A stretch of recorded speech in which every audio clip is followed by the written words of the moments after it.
सिर्फ 2 पाउडर डाल दीजिए। नए पौधे में तुलसी जी बहुत ही आसानी से, बहुत ही तेज़ी से बढ़ेंगी और यदि पौधा आपका ख़राब हो रहा है या काले कीड़े हो गए हैं, तो वो समस्या भी दूर हो जाएगी। तुलसी का न्यू पौधे यदि लेकर के आ रहे हैं आप नर्सरी से, तो किस तरीके से रीपॉट करना है, किस तरीके से सॉइल बनाना है ताकि पौधा तेज़ी से घना हो जाए। कई लोगों की कंप्लेन होती है कि तुलसी जी या कोई भी पौध जब हम नर्सरी से लेकर आते हैं, घर लाने के बाद वो मुरझाने लगता है। तो इस वीडियो को ध्यान से देखिए। वीडियो में वो सारी छोटी-छोटी बातें, माइन्यूट थिंग्स आपको बता रही हूँ जिससे आपको पता होगा क्या करना है और क्या बिल्कुल नहीं करना है। सबसे पहली इम्पॉर्टेंट थिंग ये है कि जब आप नर्सरी से पौध लेकर के आ रहे हैं, तो मान लीजिए दोपहर को आप लेकर आ चुके हैं, तो उसमें थोड़ा-सा पानी का छिड़काव करके और उसे आप साइड में रख दीजिए। तुरंत रीपॉट करने की ज़रूरत नहीं है, पहले सॉइल और गमले को रेडी कर लीजिए। कोई भी पौधा जब आप नर्सरी से लेकर के आ रहे हैं, इस बात का विशेष ध्यान रखिए कि आपको पानी ज़रूर ऊपर से छिड़कना है क्योंकि गर्मियाँ तेज़ हो रही हैं और जैसे ही पौधा नर्सरी से आप लेकर आते हैं, तो नर्सरी में तो क्योंकि मॉइस्चर बहुत मिलता है, ज़मीन पर रखा होता है पौधा, तो पौधे को अच्छा एक एनवायरनमेंट मिला होता है। थोड़ा पानी छिड़क देने से मॉइस्चर को मेंटेन किया जा सकता है।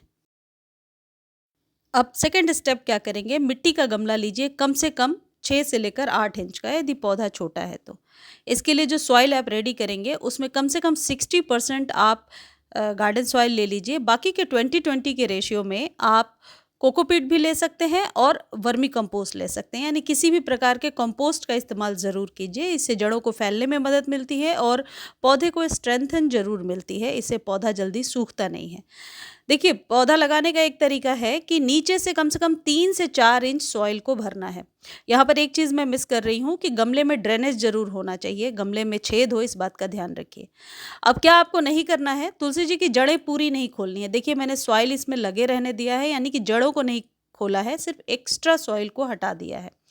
अब जब भी आप तुलसी का पौधा या कोई भी पौध लगा रहे हैं, नीचे से 3-4 इंच मिट्टी भरने के बाद बीच में पौधे को रख करके चारों तरफ से सॉइल को भर दीजिए। ये जो प्रोसेस मैं कर रही हूँ, डैब डैब कर रही हूँ, यानी कि एरिएशन ना हो, यानी कि हवा का दबाव नीचे तक जाए, अच्छे से जड़ें स्थिर तौर पे बैठ जाएं, ये मेक श्योर करना बहुत ज़रूरी है। अब इसको डैब डैब करके जड़ों को अच्छे से बिठा लिया। ऊपर से 2 इंच सॉइल खाली ज़रूर छोड़ना है, इस बात का ध्यान रखिएगा। इसके बाद आपको क्या करना है, अब तीसरा जो स्टेप है, ये 2 चीज़ें व्हाइट और ब्लैक पाउडर जो मेरे हाथ में आप देख रहे हैं, ये 1 चम्मच यानी आधा-आधा चम्मच देना है और ऊपर से पानी दे देना है। ये 2 चीज़ें क्या हैं, पहले मैं आपको वो बताती हूँ। ये जो व्हाइट पाउडर आप देख रहे हैं, ये एप्सम सॉल्ट है। एप्सम सॉल्ट का यदि आधा चम्मच भी आपने छिड़काव कर दिया है, तो निश्चित तौर पर पौधा मरेगा नहीं। 90% केसेज़ में पौधा बहुत अच्छी ग्रोथ दिखाता है और बहुत जल्दी फैलने लगता है। दूसरा जो ब्लैक कलर का चम्मच में आप पाउडर देख रहे हैं, ये है ह्यूमिक एसिड। ये आपको आधा चम्मच ज़रूर डाल देना है, जड़ों को फैलने में मदद मिलेगा और पौधा सूखेगा नहीं। अब ये जो ह्यूमिक एसिड है और एप्सम सॉल्ट है, इसको 1 महीने के बाद ही रिपीट करना है। जैसे ही आप ये खाद देते हैं या कोई भी न्यू पौध लगाते हैं, उसके तुरंत बाद आप पानी दीजिए, बहुत अच्छे से पानी दीजिए गमला भर के, ताकि ड्रेनेज से थोड़ा 1-2 बूंद पानी बाहर आ जाए, बहुत ज़्यादा बाहर ना आए। देखिए, इस तरीके से जब आप उठाएँगे तो ड्रेनेज से 1-2 बूंद पानी बाहर आ रहा होगा, इसका मतलब जड़ों तक पानी पहुँच चुका है। कम पानी कभी भी नहीं देना है, अच्छे से पानी भर देना है। स्टेप 4 ये है कि पानी देने के बाद पौधे को सेमी शेड एरिया में रखिए। अभी मैं आपको दिखाऊंगी कि मैं कहाँ रख रही हूँ। डायरेक्ट धूप में नहीं रखना है क्योंकि पौधा थोड़ा सा कमज़ोर रहता है इस टाइम में, क्योंकि अभी अभी आपने रिपोर्ट किया है। तो धूप में बहुत तेज़ यदि धूप है तो फिर कई बार इसकी पत्तियाँ बहुत ड्रूपी होकर के झुकने लगती हैं, यानी गर्माहट तो मिले लेकिन धूप डायरेक्ट ना लगे। अब यहाँ एक चीज़ ध्यान से समझ लीजिए, नेक्स्ट टाइम पानी आपको तभी देना है जब ऊपरी सतह आपको थोड़ा-सा ड्राई नज़र आए। हालाँकि गर्मियों में 24 घंटे बाद ही ड्राई जो है सॉइल दिखने लगती है। तो आप फिर से अच्छे से पानी दीजिए और पौधे को धूप में रख दीजिए। अब यहाँ पर विशेष तौर पर इस बात का ध्यान रखना है कि जो पुरानी पत्तियाँ हैं वो गिरेंगी ही और तब नई पत्तियाँ आएँगी। आपने एप्सम सॉल्ट का जो छिड़काव किया है उसका यही रिज़ल्ट मिलेगा कि नई पत्तियों को लेने में हमें बहुत जल्दी मदद मिलेगी।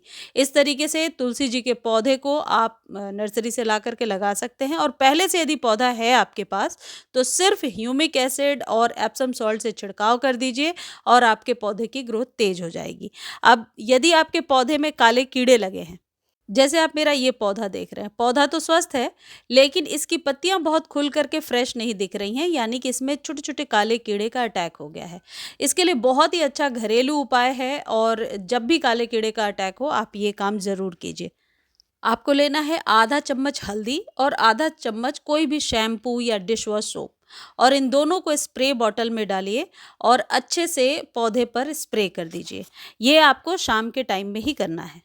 ये जो डिश वॉश सोप होता है या शैम्पू होता है, इसमें जो डिटर्जेंट है ये आपके पौधे को नुकसान नहीं पहुंचाएगा, लेकिन ये जो काले कीड़े हैं इसे तुरंत ही मर जाते हैं। और जब ये आप स्प्रे कर रहे हैं तो 24 घंटे तक नॉर्मल वाटर से स्प्रे नहीं करेंगे, फिर नेक्स्ट डे आप नॉर्मल वाटर से स्प्रे कीजिए। इसको रिपीट कब करना है, यदि आप ये सोच रहे हैं तो पौधे के रिक्वायरमेंट के अकॉर्डिंग रिपीट कीजिए। आपको लगता है एक बार में क्लीन नहीं हुआ है लीफ, तो आप 3-4 दिनों बाद फिर से रिपीट कर दीजिए। अदरवाइज़ एक बार बहुत है, फिर मंथ में एक बार आप ऐसा कर सकते हैं। अब कई लोग सोच रहे हैं कि इनको हम खाने में इस्तेमाल करते हैं, तुलसी जी को इनटेक करते हैं, तो क्या ये शैम्पू या डिटर्जेंट का इस्तेमाल करना चाहिए? आप कर सकते हैं और ऊपर से नॉर्मल वाटर से वॉश कर दीजिए। वैसे भी गर्मियों में सभी पौधों के पत्तों को धोना अनिवार्य होता है, तभी हम अच्छी अच्छी न्यू फ्रेश पत्तियाँ ले पाते हैं। तुलसी जी के पौधे को धूप की ज़रूरत होती है, तो कम से कम 3 से 4 घंटे धूप ज़रूर दीजिए। लेकिन मई-जून की जब गर्मी आएगी तो थोड़ा-सा सेमी शेड में रखना होगा इस पौधे को। यदि आपके पौधे पर इस तरीके से मंजरियाँ बन रही हैं, मंजरियों को तोड़कर हटा दीजिए, नहीं तो पौधे की जो ग्रोथ है वो रुक जाएगी। यदि आपको लगता है नाखून से नहीं तोड़ना है, तो जैसी मान्यता है उसके अकॉर्डिंग आप तोड़ सकते हैं। ये जानकारी आपको अच्छी लगती है तो चैनल को लाइक शेयर सब्सक्राइब कीजिए, और फेसबुक पर देख रहे हैं तो फॉलो करना बिल्कुल ना भूलें।